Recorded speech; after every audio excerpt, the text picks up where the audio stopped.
ನಮಸ್ಕಾರ ಎಲ್ಲರಿಗೂ ಮತ್ತೊಂದು ಹೊಸ ವ್ಲಾಗ್ಗೆ ಸ್ವಾಗತ. ರೀಸೆಂಟಾಗಿ ನಾನು ಉಜಿರೆಯಲ್ಲಿರುವ STM ಕಾಲೇಜ್ಗೆ ಜಾಯ್ನ್ ಆಗಿದ್ದೆ. ಹಾಗೆ ನಾನು ಇಲ್ಲಿ ಹಾಸ್ಟೆಲ್ನಲ್ಲಿ ಸ್ಟೇ. ಹಾಗೆ ಒಂದು ದಿನ ಸಂಡೇ ಮಾರ್ನಿಂಗ್ ಬೇಗ ಎದ್ದು ನಾನು ಮತ್ತು ಫ್ರೆಂಡ್ಸ್ ಅಲ್ಲಿಯೇ 8 ಕಿಲೋಮೀಟರ್ಸ್ ದೂರದಲ್ಲಿರುವ ಧರ್ಮಸ್ಥಳಕ್ಕೆ ಹೊರಟೆವು. ಹಾಸ್ಟೆಲ್ನಲ್ಲಿ ಬೈಕಲ್ಲೋ ಇಲ್ಲದ ಕಾರಣ ನಮಗೆ ಬಸ್ಸೇ ಗತಿ ಅಂತ ಆಗಿದೆ. ರೀಚ್ ಆದ ಮೇಲೆ ಫಸ್ಟ್ ನಾವು ಕೌಂಟರ್ಗೆ ಹೋಗಿ ಸ್ಪೆಷಲ್ ದರ್ಶನ ಟಿಕೆಟ್ ಮಾಡಿಸಿ ಮುಂದೆ ಹೋದೆವು. ಹಾಗೆ ಅಲ್ಲಿ ಕ್ಷೀರ ಮತ್ತು ಸಜ್ಜಿಗೆ ಕೊಟ್ಟರು. ಒಳಗಡೆ ಎಂಟರ್ ಆಗುವಾಗ ಫುಲ್ ಲಕ್ಸುರಿ ಫೀಲ್ ಆಯಿತು. ಸಂಡೇ ಮತ್ತು ನವರಾತ್ರಿ ಟೈಮ್ ಆಗಿದ್ದರಿಂದ ಸ್ವಲ್ಪ ರಶ್ ಇತ್ತು. ನಂತರ ದೇವರ ದರ್ಶನ ಎಲ್ಲ ಆಗಿ ಹೊರಗಡೆ ಬರುವಾಗ ಮಳೆ ಬರ್ತಿತ್ತು. ಹಾಗೆ ಸ್ವಲ್ಪ ಹೊತ್ತು ನಿಂತೆವು. ಹಾಗೆ ಇಲ್ಲಿ ಕಾಣ್ತಾ ಇರೋದು ಡಾಕ್ಟರ್ ವೀರೇಂದ್ರ ಹೆಗ್ಗಡೆ ಅವರ ಮನೆ. ನೆಕ್ಸ್ಟ್ ನಾವು ಅಲ್ಲಿಂದ ಆಟೋಮೊಬೈಲ್ ಮ್ಯೂಸಿಯಂ ಕಡೆ ಹೋಗುವಾಗ ಫಸ್ಟ್ ನಮಗೆ ಈ 1938 ಮಾಡೆಲ್ನ ವಿಮಾನ ನೋಡಲಿಕ್ಕೆ ಸಿಕ್ಕಿತ್ತು. ಹಾಗೆ ಮ್ಯೂಸಿಯಂ ಗೇಟ್ನ ಅಪೋಸಿಟ್ ಕೂಡ ಒಂದು ಹಿಂದೂಸ್ತಾನ್ ಟ್ರೈನರ್ ಏರ್ಕ್ರಾಫ್ಟ್ ಇಟ್ಟಿದ್ದಾರೆ. ಇದು 1972 ಮಾಡೆಲ್ನದ್ದಾಗಿದೆ. ಈಗ ನಾವು ಹೋಗ್ತಾ ಇರೋದು ಆಟೋಮೊಬೈಲ್ ಮ್ಯೂಸಿಯಂನ ಒಳಗಡೆ. ಇಲ್ಲಿ ಎಂಟರ್ ಆದ ಕೂಡಲೇ ಸಿಗುವ ಟಿಕೆಟ್ ಕೌಂಟರ್ನ ಫ್ರಂಟಲ್ಲಿ ಇಲ್ಲಿರುವ ಎಲ್ಲ ವೆಹಿಕಲ್ನ ಲಿಸ್ಟನ್ನು ಹಾಕಿದ್ದಾರೆ. ಇಲ್ಲಿ ನೀವು ತುಂಬ ಓಲ್ಡ್ ಮಾಡೆಲ್ ಕಾರ್ಸ್ ಕಲೆಕ್ಷನ್ಗಳನ್ನು ನೋಡಬಹುದು.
ನೆಕ್ಸ್ಟ್ ನಾವು ಹಾಗೆ ಸ್ವಲ್ಪ ಮುಂದೆ ಇರುವ ಎಲಿಫೆಂಟ್ ಶೆಡ್ ಕಡೆ ಹೋದೆವು.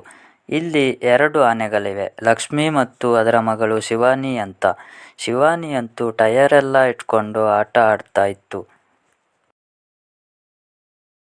ಇಷ್ಟನ್ನು ಕವರ್ ಮಾಡುವಾಗಲೇ ಮಧ್ಯಾಹ್ನ ಆಯಿತು.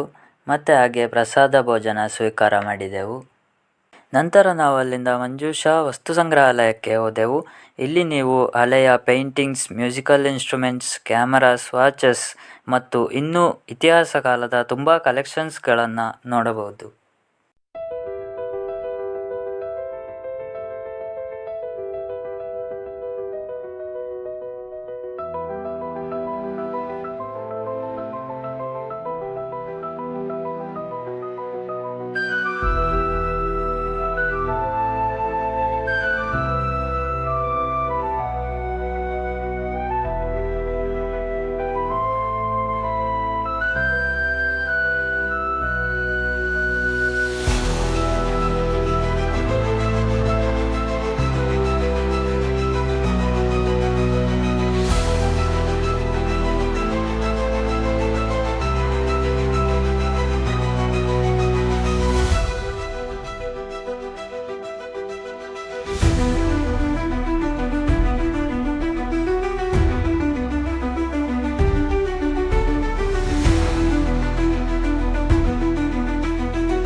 ಗೈಸ್, ಇದಾಗಿತ್ತು ಇವತ್ತಿನ ವ್ಲಾಗ್. ವಿಡಿಯೋ ನಿಮಗೆ ಇಷ್ಟ ಆದರೆ ಲೈಕ್ ಮಾಡಿ, ಶೇರ್ ಮಾಡಿ, ಹಾಗೆ ಸಬ್ಸ್ಕ್ರೈಬ್ ಮಾಡಲಿಕ್ಕೆ ಮರಿಬೇಡಿ ಅಂತ ಹೇಳ್ತಾ ಸಿಗ್ತೇನೆ ಮುಂದಿನ ವಿಡಿಯೋದಲ್ಲಿ.